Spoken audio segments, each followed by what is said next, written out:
کچھ لوگ یہ کہتے ہیں کہ قرآن مجید میں کہاں ہے کہ حضور علیہ الصلوۃ والسلام کے میلاد کی خوشی مناؤ، ایسا کہاں لکھا ہے قرآن مجید میں؟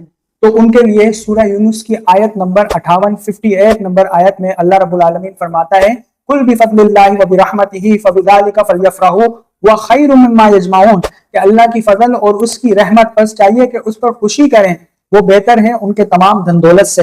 دو الفاظ ہیں اس آیت کے اندر، ایک لفظ ہے فضل اور دوسرا ہے رحمت۔ تو مفسرین نے فضل سے مراد قرآن کریم کو لیا ہے اور رحمت سے مراد حضور علیہ الصلوۃ والسلام کو لیا ہے۔ تو حضور علیہ الصلوۃ والسلام اللہ رب العالمین کی ایک بہت بڑی نعمت ہے، جس کا ذکر خود اللہ رب العالمین نے قرآن مجید کی سورہ انبیاء کے اندر آیت نمبر 107 میں کیا ہے کہ وما ارسلناک الا رحمۃ للعالمین، اے محبوب ہم نے آپ کو نہ بھیجا مگر رحمت تمام جہانوں کے لیے۔ تو مختلف مقامات پر قرآن مجید میں اللہ رب العالمین نے جو ہے حضور علیہ الصلوۃ والسلام کو بھیجنے کا ذکر فرمایا ہے، کہیں پر ڈائریکٹلی کہیں پر انڈائریکٹلی۔ تو قرآن مجید سے یہ عقیدہ ثابت ہے کہ حضور علیہ الصلوۃ والسلام کی اس دنیا میں آنے پر خوشی کی جائے۔